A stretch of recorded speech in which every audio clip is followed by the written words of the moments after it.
આકાશવાણી ભુજ સ્થાનિક સમાચાર જાગૃતિ વકીલ વાંચે છે. નમસ્કાર.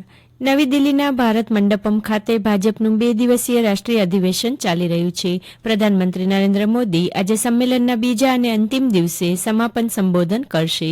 પાર્ટીના વરિષ્ઠ નેતા અને કેન્દ્રીય ગૃહમંત્રી અમિત શાહે કહ્યું કે આ સંમેલન બાદ પાર્ટીના નેતાઓ અને કાર્યકરો પ્રધાનમંત્રી મોદીના સંદેશ સાથે દરેક મત વિસ્તારમાં જશે.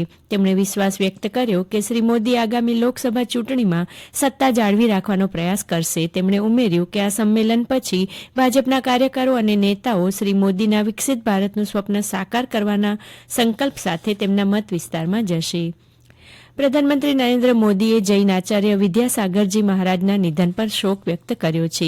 એક સોશિયલ મીડિયા સંદેશમાં શ્રી મોદીએ જણાવ્યું કે તેમના વિચારો અને પ્રાર્થના મહારાજજીના અસંખ્ય ભક્તોની સાથે છે. તેમણે વધુમાં ઉમેર્યું કે આચાર્ય વિદ્યાસાગરે સમાજમાં આપેલ તેમના અમૂલ્ય યોગદાન માટે આવનારી પેઢીઓ યાદ કરશે. ગયા વર્ષે આચાર્ય વિદ્યાસાગર સાથેની તેમની મુલાકાત વિશે જણાવતા પ્રધાનમંત્રીએ કહ્યું કે છત્તીસગઢના ડોંગરગઢમાં ચંદ્રગીરી જૈન મંદિરની તેમની મુલાકાત અવિસ્મરણીય હતી. ઉલ્લેખનીય છે કે આચાર્ય વિદ્યાસાગરજી મહારાજ દિગંબર જૈન આચાર્ય હતા. તેઓ તેમની વિદ્વતા અને તપસ્યા બંને માટે જાણીતા હતા. તેમનો જન્મ કર્ણાટકમાં થયો હતો. તેમણે હાઇકુ કવિતાઓ અને મહાકાવ્ય હિન્દી કવિતા મુકામતી લખી છે.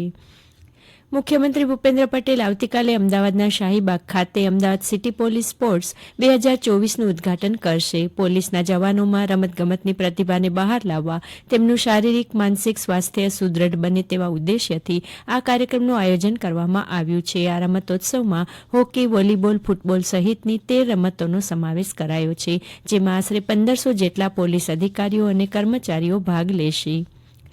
આવતીકાલ સોમવાર તારીખ 19 ફેબ્રુઆરીના રાજ્યપાલ આચાર્ય દેવવ્રત કચ્છ જિલ્લાના 1 દિવસના પ્રવાસે આવી રહ્યા છે. રાજ્યપાલ સવારે 11 વાગે લાલન કોલેજ ભુજ ખાતે સખી મંડળની બહેનો, શિક્ષકો અને યોગ શિક્ષકો દ્વારા યોજાનાર પ્રાકૃતિક કૃષિ સંવાદમાં ઉપસ્થિત રહેશે.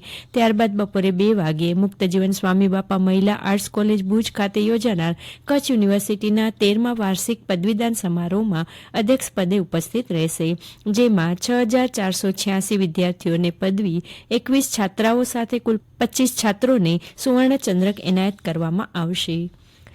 ગુજરાત સાહિત્ય અકાદમી દ્વારા વર્ષ 2021ના સાહિત્ય પુરસ્કાર જાહેર થયા, જેમાં પ્રૌઢ વિભાગમાં કચ્છ માંડવીના જાણીતા લેખક શ્રી હસમુખ અબોટી ચંદનની નવલકથાને દ્વિતીય ઇનામ સાથે ₹7,000ના રોકડ પુરસ્કારની જાહેરાત કરવામાં આવી છે. રાજકોટના નિરંજન શાહ સ્ટેડિયમ પરની મેચ આજે ચોથા દિવસે પૂરી થઈ. ભારતની ટીમના બીજા દાવમાં 4 વિકેટે 430 રન કરી દાવ પૂરો કરી ઇંગ્લેન્ડને મેચ જીતવા 577 રનનું લક્ષ્યાંક આપ્યું હતું, પણ ઇંગ્લેન્ડની ટીમનો બીજો દાવ માત્ર 122 રનમાં પૂરો થતાં 434 રનથી હાર ખમવી પડી હતી. રવિન્દ્ર જાડેજાએ 5 વિકેટ ઝડપી હતી. એ અગાઉ ભારતીય ટીમના બીજા દાવમાં યશસ્વી જયસ્વાલે 214 રન અને શુભમન ગિલે 91 રન કર્યા હતા. ભારત 2 વિરુદ્ધ 1 મેચ સાથે સરસાઈ ધરાવે છે. વિશ્વ ઉમિયા ફાઉન્ડેશન દ્વારા રવિવારે ભુજમાં વિશાળ શોભાયાત્રા શહેરના માર્ગો પર ફરી. કચ્છ જિલ્લા વિશ્વ ઉમિયા ફાઉન્ડેશન દ્વારા આજે મા ઉમિયાની શોભાયાત્રા ભુજ શહેરમાં 504 કાર અને 251 બાઇક સાથે યોજાઈ, જે આજે બપોરે 3:30 વાગે નૂતન સ્વામિનારાયણ મંદિર ભુજથી પ્રારંભ થઈ. રસ્તામાં ઠેર ઠેર તેનું સ્વાગત કરવામાં આવ્યું હતું.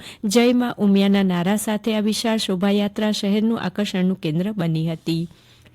માકપટ જૈન સમાજની 4 યુવાન મુમુક્ષુઓ બહેનોએ સંયમ માર્ગે પ્રયાણ કરવાના નિર્ધાર સાથે આગામી તારીખ 15 ફેબ્રુઆરીના મુંબઈમાં ડોંબિવલી ખાતે દીક્ષા અંગીકાર કરશે.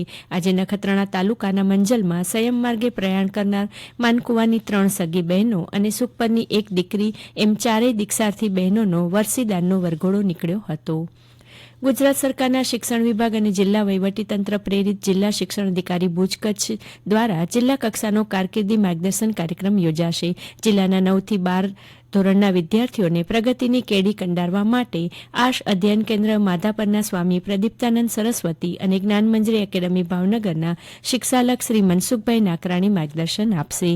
અને આ સાથે આ સમાચાર બુલેટિન પૂરું થયું. નમસ્કાર.